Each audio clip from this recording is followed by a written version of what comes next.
way too kind. So let me just present my screen.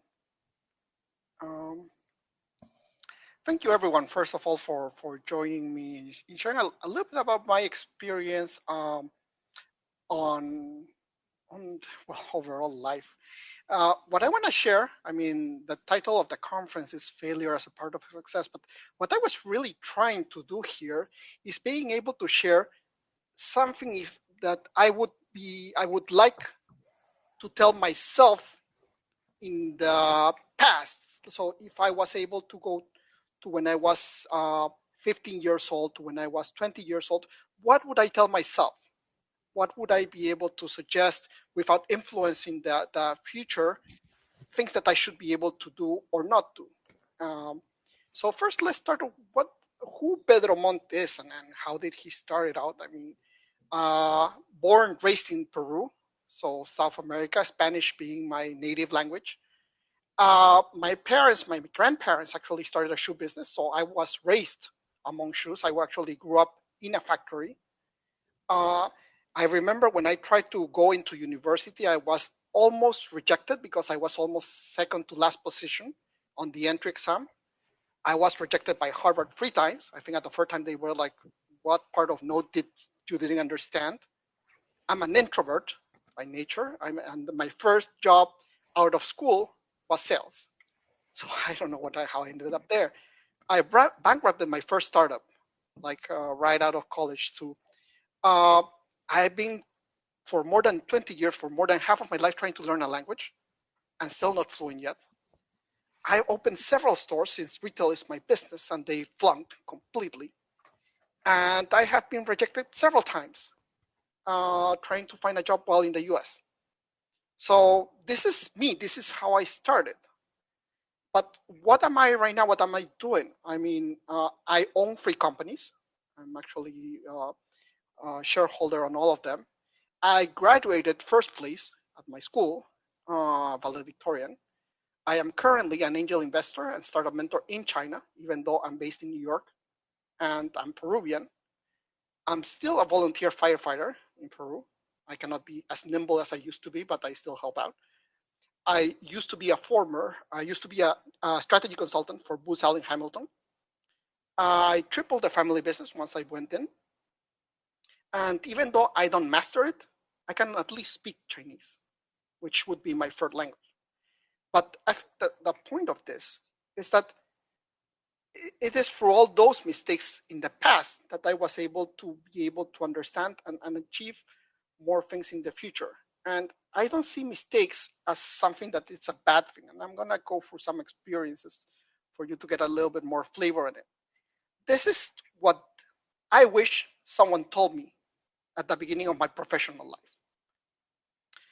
The first thing is that life is completely unfair. I mean, we tend to think as if we do the things right and we tend to get good grades and we go through the process, we would get a promotion, we would get a better job, we would get a better opportunity. At least in my case, I haven't seen that. Life is truly unfair, and sometimes what the rules say are not exactly what is being done in real life. And then I'm like, I'll give you a quick example, and this is the reason why I put the picture. This was where I used to work at, 101 Park Avenue. And it was around 2008, beginning of 2009, when we had the meltdown of the US economy. And lots of my friends were being fired, lots of them. And I remember one of my bosses telling me, don't worry, I mean, just keep on working. And this is the last round of layoffs that we did. And it happened again. So it is part luck. It is part being at the right time, in the right place. But I don't take things for granted. I do play by the rules. I do things that are supposed to be meant to be played. But I know that the expectation shouldn't be that I will definitely achieve it. I don't take it for granted. So in that sense, I develop a sense of resilience. So knowing that life is unfair, of course, I try my best. But if it doesn't work out, I don't stop there. I go way beyond. That's what's worked for me, and I was lucky or unlucky, depends on the viewpoint, enough to continue on, even though most of my friends were laid off. And I think it was because I never said no. I continued working. And even though we had more of a workload that I was supposed to be handling, I still managed to do it. The second thing is that when you start a business, or when you work on a company, it usually thinks people think of strategy or growing a business like playing chess. At least as an entrepreneur, I think managing a business is not really like playing chess, because rules are not set. They do give you more or less of a sense on what you need to do: manage sales, be able to manage people, be able to grow new markets or new type of products or new categories. But more so than being a game of chess, it feels like a game of tennis played in 4 dimensions in Mars, with a referee that changes rules every minute. So you need to be prepared. You need to understand the rules. You need to understand how it's played, but it's always good to be able to be flexible enough to adapt to the changing situation. A perfect example of this is COVID. I mean, the way we do business pre-COVID and now tends to be quite different. So it is always good to see managing a business, or at least growing a business, as something evolving, something changing, and you need to adapt to all the changes at the same speed. Life is not a picture. It's more of a video. So what do I mean by this? It's most people tend to look at all your accomplishments so far, like a resume, and they say, oh, that's so great that you achieved this and this, or you achieved first place at university, or you were able to like double sales in this business. That's amazing. But that's just a picture. That's not who you are right now. Things change, and you need to adapt to new realities. So the fact that you achieved those, if you did, that's amazing. But that doesn't mean that you need to stop. You need to keep on moving. You need to keep on doing the things you're doing to achieve more, or at least achieve the objective that you want. So, and if you didn't achieve them back then, that doesn't mean that you won't. I mean, we tend to be categorized, we tend to be valued based on whatever it says on our resume right now. But remember, the resume is only a picture. It's not a video of what's happening right now. This was one of my, the ones that was harder for me to understand. Ever since I started in school, they always told me that there was one solution to everything. So whatever was on the blackboard, and if I didn't give that correct answer, I was punished. I was given lower grades. I was to repeat the same class over and over again till I get it. But in real life, there's no one correct answer. In fact, there's many. And even more, sometimes what works right now, it doesn't work in the future, or vice versa. What doesn't work right now may work in the future. And you never know, because the world changes. So one of the things that I take away from my school years is to be able to relearn everything, be able to question some of the rules and givens that we were given by our classes and theories. So challenge them. I mean, sometimes you'll be surprised that those theories do not hold, at least in your world or in the organization you may be in. Right now, I want to turn to some of the epic failures. So sometimes I mean, I look at this and I blush, because I'm still ashamed of some of them, but they ended up being a great learning experience. As a disclaimer, this is meant to inspire. It doesn't mean that you are going to be exactly in the same situation and have to pick up exactly the same options in life that I did, but it is more of an inspiration. We all have different circumstances and experiences, and start from different places, and start with different opportunities. So just take this as inspiration, more so than something that's prescriptive. First of all, when I first started sales, as I mentioned, I'm an introvert. So my first experience selling something to a store owner was, hello, good morning, sir. I'm the salesperson for Procter & Gamble. Do you need some detergent? And the owner told me, nope. And that's the end of my sale. So I was so bad at sales. I mean, I was such an introvert. I'm still an introvert. That doesn't change, but I managed to learn how to sell. Uh, I managed to sell the least amount of product historically, the record low. But you know what? Uh, my boss gave me a second chance. He's actually trained me to be able to sell. And after 6 months of practicing and training and experiences a lot of no's, I managed to get the hold on how to make sales. And at the same time, like even in less than a year, I achieved the record highs. So it was historic record highs for the region. It was the Amazon region of Peru, where I was a salesman. And it was a lot of acting. It wasn't on my nature to be social, but I understood how it worked.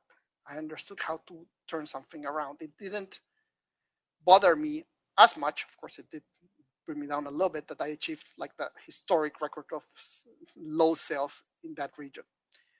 But just take it as an opportunity to be able to learn. Furthermore, when negotiating with those store owners in the Amazon region, I mean, they were so hard on me that whenever I negotiated with like top CEOs in New York, it was easy. I mean, I didn't feel threatened by them having a different status or anything. It just, once you understand how to negotiate with someone that's in a different position of power, it gets easier to be able to translate that learning to other fields. So this was a very early failure that I had. The second one was, at an MBA, very much like you guys that are studying right now. I felt I didn't belong. I mean, my peers were people that were moving billions of dollars or were accomplishing amazing stuff in remote part of the world, or like were top of their class at the army, or professional tennis players playing like with the big stars, or people that changed a complete industry from within. I mean, and me sitting down there with them, sharing a class, I really felt like I was an imposter. I really felt that I did not belong. I mean, I didn't have those amazing accomplishments that they did. But you know what I learned? I learned that I brought a completely different point of view to them. Yes, they are competitive. Yes, they were able to move billions of dollars. But none of them was a salesman from the Amazon. None of them was a firefighter. So the viewpoint that I brought to the class was a completely different, based on completely different standards, and made the class much more rich in terms of experiences, in terms of viewpoints. So you should never compare yourself on the same scale to others, because what you bring can be much or even more important than the rest of the class. You should compare yourself based on your own standards. And you would be surprised how much more valuable those are once you engage with all the other peers in your class. This was an amazing thing. So let's put it back. I was taking an entrepreneurship class during my MBA. And during my entrepreneurship class, we had to do a project, a startup project. And we were looking at the projects. I was presenting my project, and it was all great. I mean, I had a good grade. And I saw this project, which was selling advertisement on cell phones. And this was the time, like 2006, more or less. This was the time when cell phones were just those small clam types of phones that didn't have a big screen. They just had a very small, like LED screen, and you could barely see the numbers, and that's it. You could type a little bit, but that's just about what you saw on a cell phone back on those days. And when I saw this project presented in front of me, I was like, dude, that's never going to work. I mean, it's impossible. Who's going to put ads on such a small thing? I mean, it's not like I'm looking at my phone all the time. Again, 2006, that completely changed. So the guy that presented this project, he actually left the school, so he did not graduate with us, and he started his own business. About 3 years later, I see this on the New York Times. He sold his company for $750 million to Google. So who am I to say something is good or bad? I mean, I saw it like 4 years before he even started. I saw the project and I completely saw it as a project that was not feasible. So I started to be more humble. I started to be more open to different ideas and question some of the assumptions that I had preset based on my life, because sometimes you never know, things might be completely different. 750 million, wow. Uh, this was another epic, almost epic, I didn't manage to close it, epic mistake. So it was around 2011, and e-commerce, at least in Peru, where I'm from, was very, very small. I mean, we were selling maybe one pair of shoes every week, and that was about it. And at that time, I was about to close the business because, of course, I mean, I need to pay my team, I need to have all the overhead, everything for sales of one pair of shoes a week. I mean, it's not really something that at least from a business perspective, we need to continue. My brother was in charge of this project, and he said, like, well, if you want to close it down, I leave the company. So I said, oh, okay, you don't need to leave, but at least tell me a budget so we know that that this project is not going to be like a big black hole and it's going to drain all of our resources. So at the end of the day, I mean, fast forward to today, the e-commerce business is around 30% of the whole business itself, and keep on growing and selling other products other than shoes. So it's an amazing. And I was about to close the most important business unit back then when it was just nascent. And this what it taught me was that some things, some ideas take a little bit more time to be able to process. But at the end, you must just achieve like very, very big results if you are patient enough. This was another interesting one.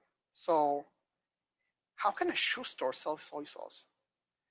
Yeah, it's weird, right? I mean, would you see soy sauce in Payless or in any of your shoe stores? I'm not sure of the shoe stores' names in Canada, but any shoe store, why would they sell like soy sauce?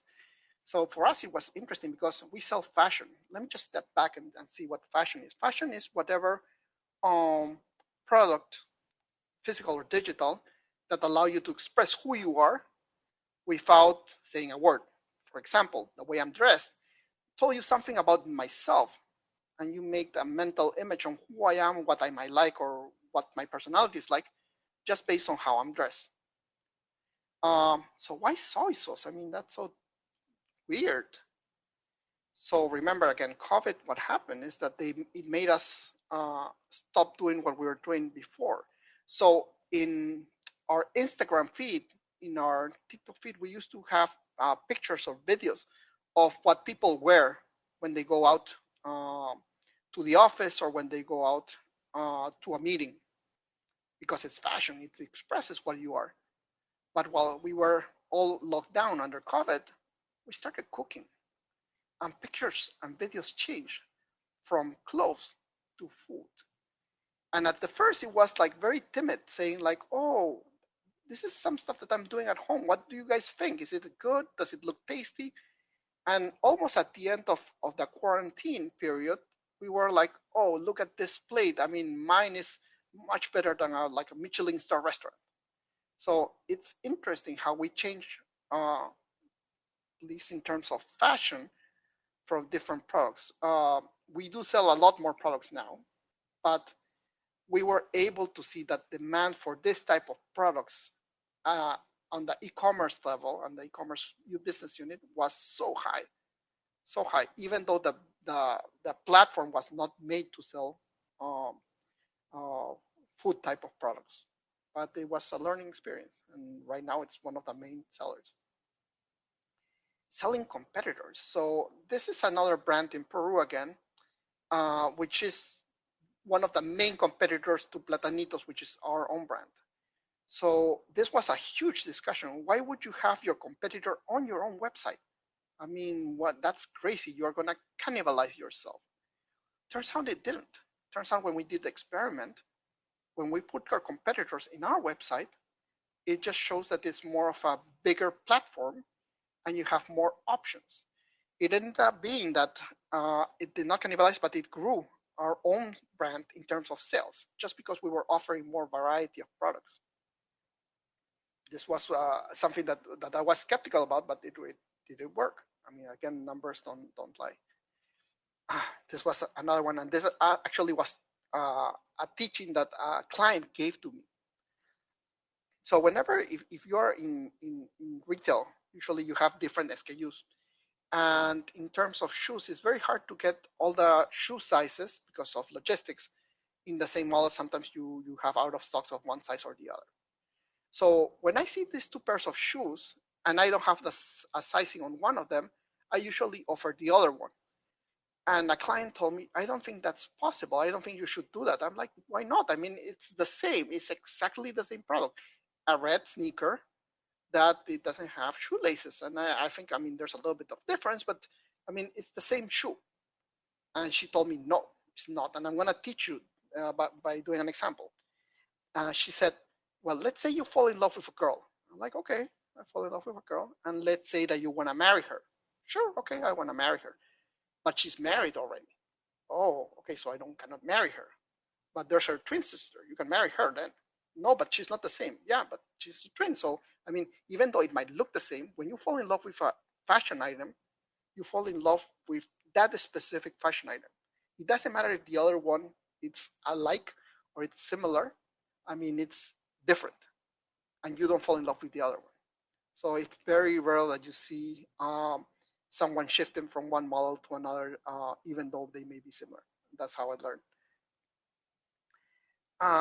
Come on, retail business become a logistics business. Well, in Peru, we had a problem because deliveries were way too expensive, unlike in the States and in Canada, where it's cheaper and it's easier to get products from one part of Canada to the next, and same in the States, where one part of the States to the next. It's quite expensive and difficult to do that in Peru, even more in Lima, which is the capital. So we started doing small experiments at a very, very small scale. So what you see on the left side is the locker to pick up products. As you can see, it's not digital, it's just manual. And we did the experiment with that kind of locker first, before going full-fledged on the digital lockers that you may see all around that are common now. This was maybe 10 years ago that we started doing this. So 2000, well, a little bit less than 2 years, maybe 2015, 2018, yeah. But we started small. And the real thing is that whenever you have something in mind, you should start small, so you don't risk a lot of resources, for more investments.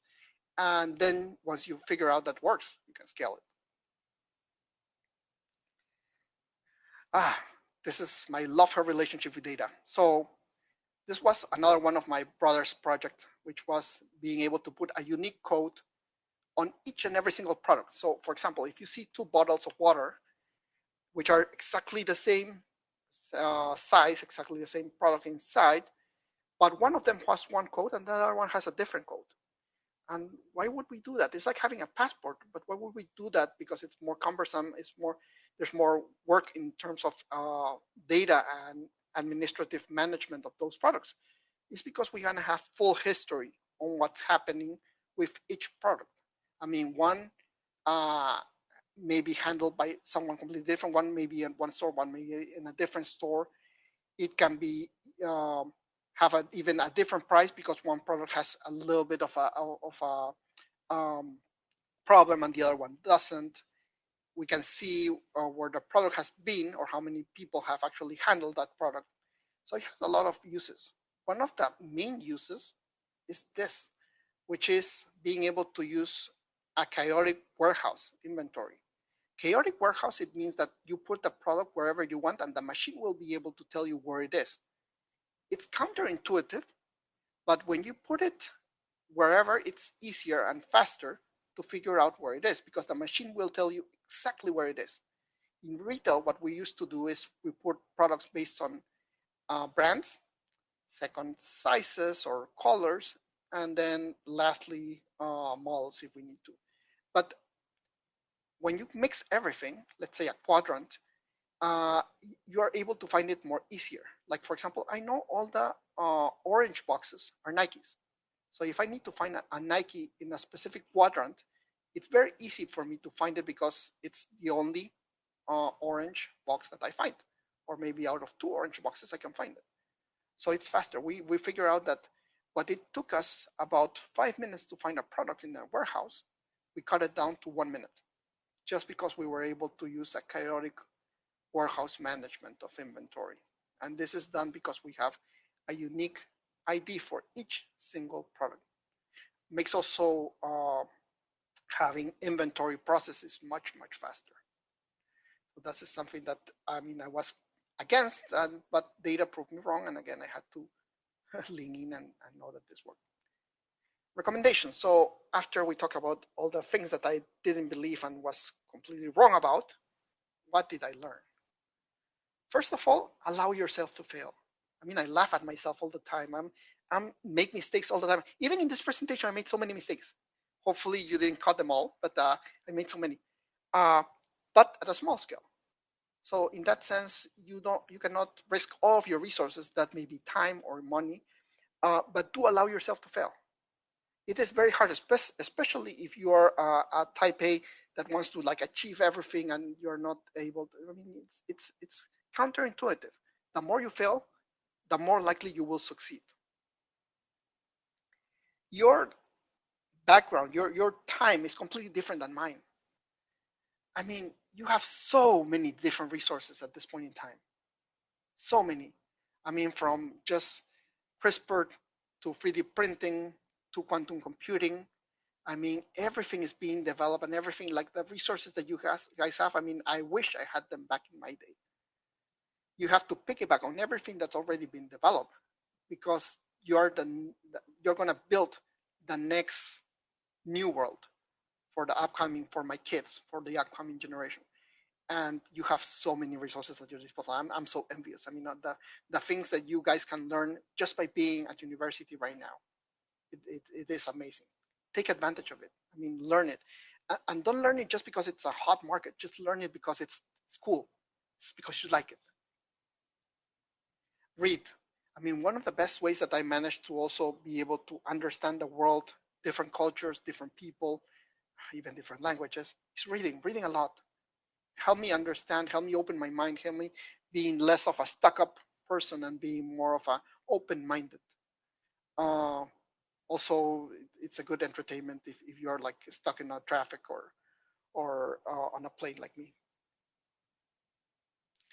And this is especially for me one of the lessons that I've been learning more and more. The little time that I have, I try to spend it with people that do things. Not people that are famous, not people that have the best pedigree or the best resume, but the people that I know that do things, that makes things happen. Because those are the real teachers, those are the real mentors that I see and learn from. They teach me by example. So I've been blessed being able to go around the world and be able to interact with different entrepreneurs and be able to help them being founded and help them grow their businesses. That being said, thank you very much. I'm open for questions. Thank you so much, Pedro. Listen to your sharing, a motto come to my mind. Life is not fairy tales. We don't have crystal ball. We don't have the magic wand, and we have good time, but also we have bad time.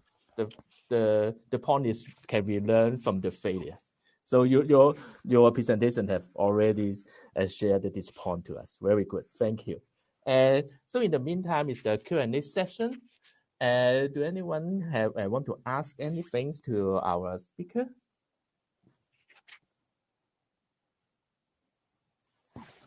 Okay, maybe I go first. Okay. Let's talk about some industrial types question, Pedro. What would you think about the development or the prospect of IT people in your industry?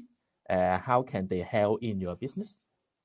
Oh, right now IT is such a hot industry. I mean, I'm having trouble keeping up because the demand for especially programmers. I mean, overall everything, like even UX front end too, but it is very very hot, and it is not competing at a local level, which most people assume. Like for example, if you're in Peru with Peruvian programmers, you only compete with other Peruvian companies for them. No, I mean we have big companies like Google or Facebook, like trying to also grab uh, some of our top talent there and have them like even pay them in dollars.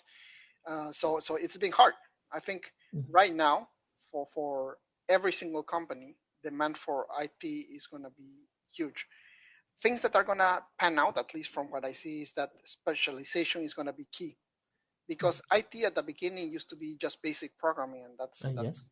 that's what most people think or do, or like hardware versus software, which was another very simple way to put it.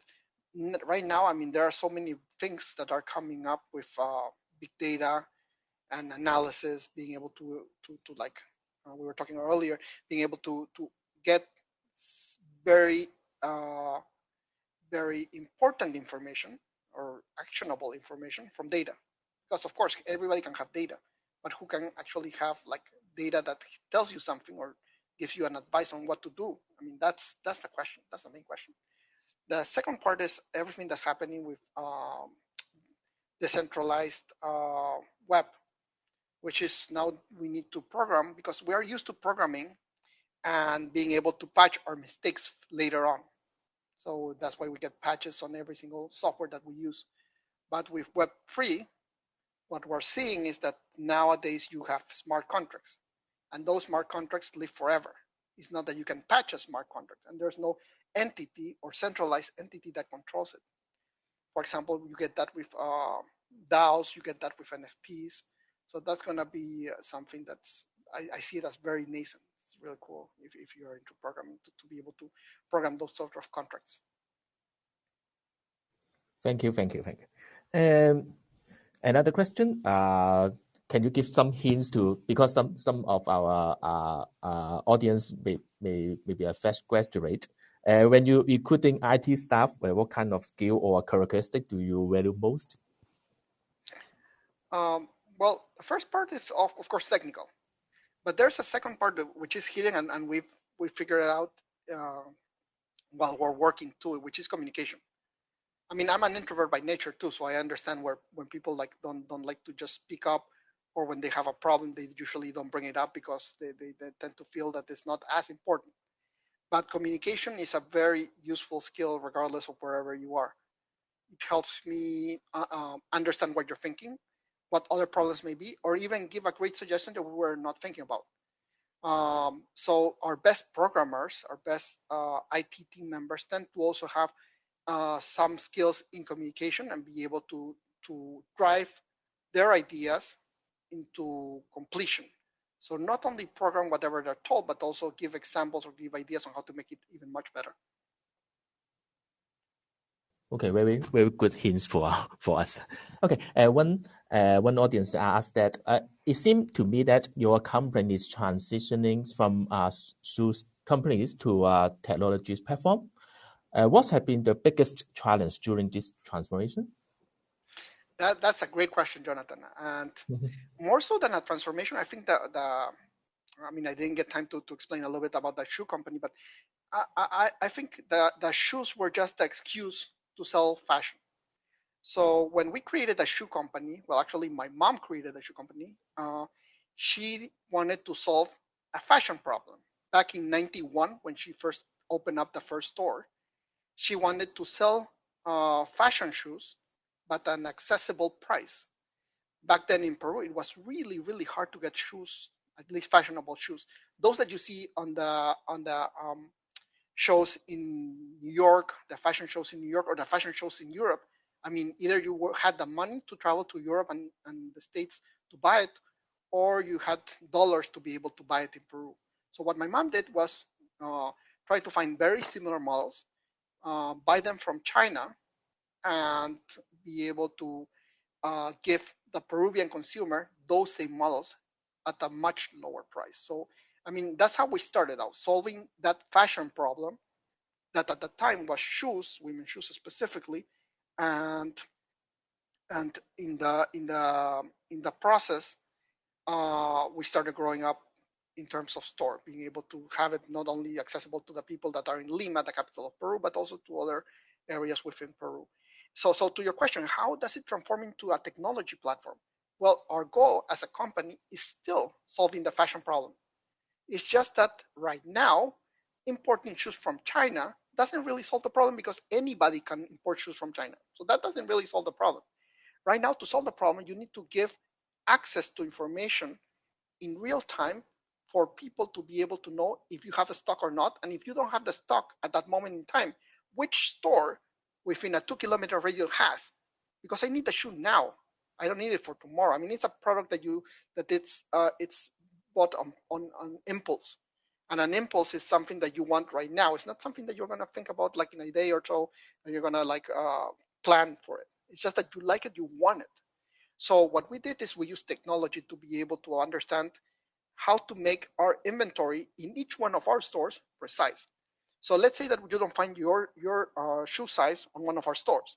What our sales rep would tell, okay, don't worry, confide, I will get you that pair of shoes in the next hour or so. You just pay it here, and we'll give it to you. And you're like, you know what?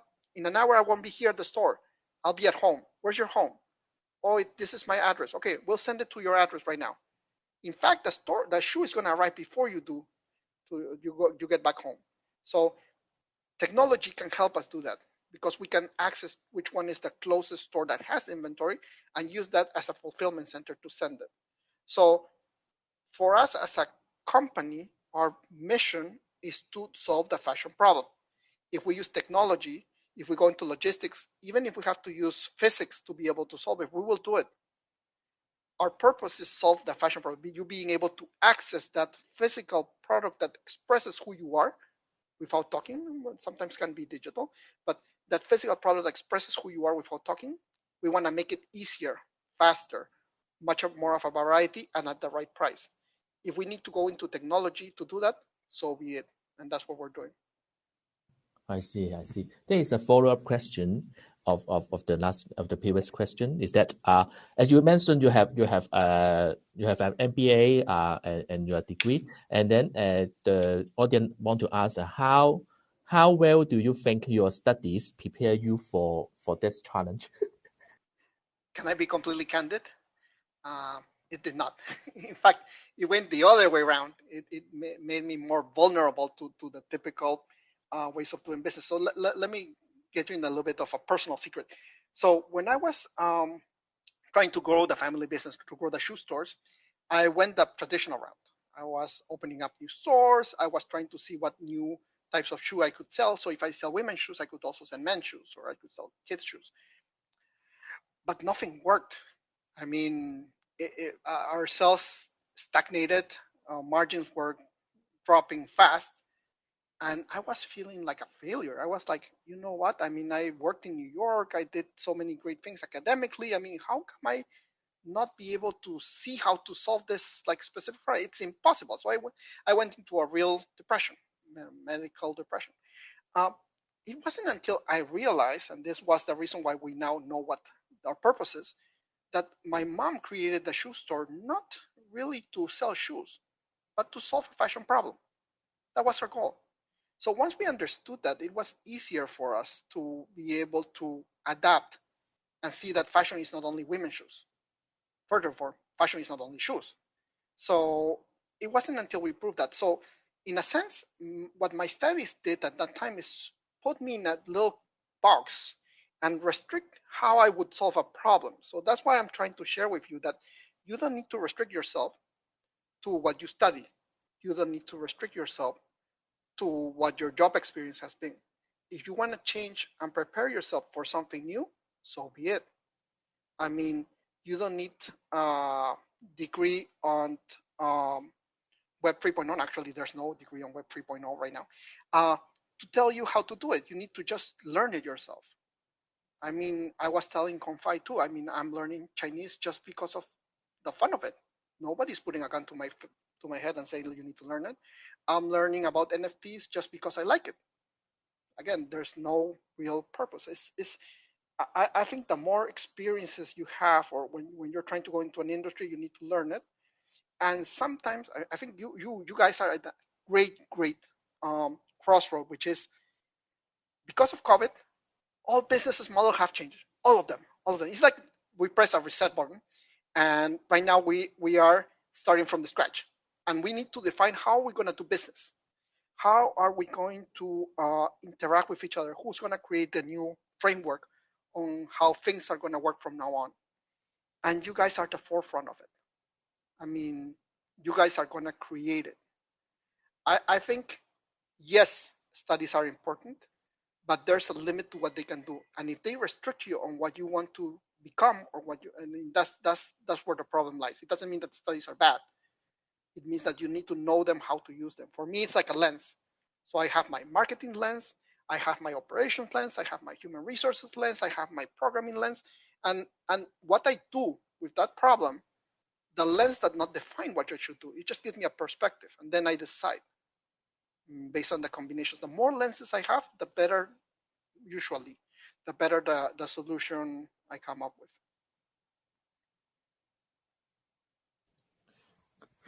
I would like to say that the readers that Pedro is really tough to learn. I use Chinese to communicate with him. I write the email in Chinese and then he replied the email in Chinese. That's great. Okay, is there any question from our audience? Okay, I have some question for Pedro. This one is a little bit personal question. Consider life, family, and work. In terms of life and family, what are some common stubborn blocks that you have experienced in yourself? So again, with the traditional part, right? As a background, I live in New York, work in Peru, and invest in China. So I mean, my life, or what I consider, what most society considers as a successful or a good father, is like the father is always with their kids every single night. That's not me. That's not me. Uh, Also, what some people consider as a good entrepreneur is someone that's always with the business. That's also not me. Someone that also is a good investor is someone that has boots on the ground all the time. Again, that's not me. So how I see success, how I manage all of these things at the same time is I put my own measures of success. For me, if my kids are happy and developing good habits, I'm happy. I mean, because I'm the one that drops them off at school, picks them up, plays with them when I'm here in New York. So I spend quality time with them. And when I'm in Peru, I'm working like a dog. I mean, I'm there like till late at night, weekends. I don't mind it because I don't have to worry about my kids when I'm in Peru. And when I'm in China, I don't have to worry about both of them. And I focus really on understanding the businesses there and helping out. So I guess in a sense, I managed to be able to craft my own measures of success, which tend to be different from the traditional ones. So that has helped me a lot to be at peace with myself. Very good. Same question about what have you observed of your peers and colleagues? Do they have the similar stumbling blocks? Nah, it depends. And especially, I guess, if you're a very competitive type A, I mean, you tend to see, I mean, some of them are even becoming, are even um, having problems with the family because, and I guess this is something that I learned and be able to apply it in my life is that when you're a type A and try to like be professional as best as you can be, it's very hard to look at your family and be able to balance it out. And sometimes even the most successful people, I mean, they tend to skew towards work. And why is that? I mean, that's really weird. I mean, and one of the professors was I actually able to tell me why, and I think this is like quite genius. He told me like, if you're a type A, you tend to measure everything in numbers. So I can see my business grows 10%, 20%, 30%, amazing. So I can actually like put numbers to it. But I cannot look at my kids and say, oh, my kids are 10% better. I mean, you don't know until they are all grown up. And by then it's too late. So, I mean, you need to use different measures because it's not as clear cut as like a business. And you don't need to run your family like a business either. So I guess in a sense, what works for me doesn't need to work for everyone. But as long as you're happy, and this is the same thing that I try to share with my mentees and with some of my friends, is that as long as you're happy, it doesn't matter what decision or how you want to live your life. I support it, and I will help you out because that's what makes you happy. I mean, you shouldn't, of course, like go against something that's going to hurt your family or anybody else. But if you're happy and not harming anyone, go for it. I mean, you don't need anyone else to tell you what to do. Well, very good. Thank you. Thank you for your sharing and answer the question. Do anyone have any other question want to ask?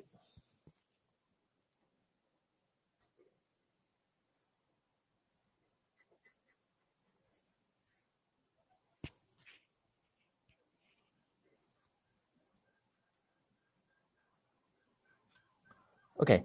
One person will ask, what's the biggest project you have lead? My family. Yes, And that's the still most challenging in part. progress. That's still in progress. But yeah, they're a handful. So in terms of professional projects, I think like overall they are not big projects, small projects. It's just a project. I mean, I have fun with all of them. If I engage, it's usually because it's something that I really like doing. So I really don't mind it. But again, to the people that are listening to, especially to the students, I mean, again, I cannot emphasize enough on how lucky you are to be living right now in this specific moment and having a blank slate in front of you and being able to define all the opportunities that you want. University is going to give you some tools, not all of them. At the end of the day, you need to craft the tools that you want to be able to craft your own future. Yeah, I agree that family is the biggest project. um, so, do you think the social network platforms such as LinkedIn are important? I think so. I mean, recently I've been using more Discord, which is used for video games and other things. But um, I think where we're going towards, and it's really interesting, is towards um, smaller groups to be able to influence our ideas, our way of thinking. Think about it. I mean, the most the advice that you most follow are from the people that are in your WhatsApp group or in your WeChat group or in your Facebook group, which is a smaller group, even more so than maybe like a I don't know like an expert type of advice. Uh, that has a good and a bad consequence because I mean, if you follow some groups that are misinformed, I mean, of course, there may be problems. But at the end of the day, the micro influencers, I think, is going to be the future, and I see a lot of those in Discord, a lot. Thank you, thank you. How about what do you think about networking? Maybe personal networking or other kind of networking? What do you think? I think it's a skill that you need to develop. I mean, again, I'm an introvert, so um, for me, it's really hard to interact with other people. Of course, I learned how to do it, but it is a skill that you need to develop. It is something that is being useful for me because it opens up a lot of professional opportunities, but it's something that I had to learn. Yes. Okay. Did you have any difficulty adapting to the different work culture in the countries that you have worked? Great question. Yes. Sometimes I wake up and I don't know what language to speak. So I mean, it goes to that sense. But I think I mean you need to understand each culture to be able to speak to their language. Like for example, uh, Americans are very direct. Like you have an agenda, you start a meeting at a time and end on time, and you have very specific goals. So when I talk to my American friends, I'm like, hey man, how you doing? So let's start this. So we have this and this that we need to talk about. Okay, we're done. What are the next steps? Okay, we finish. If I use that in a Latin American setting, in a Peruvian meeting, they will tell me I'm a robot. In Peru, how does a conversation go? How do we need to start a business? It's like, hey, Confai, how are you doing? How's your family? How's the weather there? Oh yeah, amazing. Yeah, maybe like in 5-10 minutes we can start. Don't worry, it's like time's fine. So that's Latin American culture. But when I negotiate with my Chinese counterpart, with my Chinese friends, it usually tends to be a little bit more metaphoric. I need to talk. Our business needs to flow like the river, the Yellow River, in such a peaceful and great manner, such a harmonious way. So it tends to uses a lot of more metaphors. So I cannot mix them up because the result is completely different. And I think if you live in different cultures, more or less you get the gist on how to adapt. But if you're doing business in a new cultural setting, I mean, those tends to be some there tend to be some mistakes like I did at the beginning, but it's fine. I mean, people understand if you come from a different culture, they do. But at least in my case, since I look Chinese and I'm Peruvian, I mean, people expect for me to just get it from the get-go. But yeah, it's been work in progress. But yes, I think cultural differences are something that we need to be wary of and that are important to be able to respect and understand other cultures. Oh, thank you very much. I think at this time, time is almost now. Thanks to Pedro for giving us a very real sharing for his business journey. I suggest that our audience in this room, if you can, is it awesome that if you could click a thumb up emoji or leave a text to in the live chat to encourage our speakers. If our audience want to contact our speakers, you can reach him by his LinkedIn. You can find his profile and contact method in his LinkedIn. Pedro, do you want to have anything to add in the end? Just thank you very much for listening. And truly, what I wish, if this has helping anything, or like the last thing I would like you to take away with is, it's okay to fail. It's okay to make mistakes. I mean, be open and laugh at yourself. Is the best way to learn. And hopefully, I mean, next year when we are back here on the same platform, I will be able to hear from you guys. I want to hear how you use this. I want to hear your experience. I want to see how you were able to use these learnings and be able to succeed. I mean, that would be for me the greatest gift I could get. For you to be standing there, showing the world how you managed to do it and paying it forward. That would be the most amazing thing, and that would be for me the best thing, the payout for me of doing this conference. Oh, thank you very much. Thank you again. I only can say that I have learned a lot, and I would say Pedro is a very good mentor. He is very willing to share his story. When I contact him personally, he always give me some insight.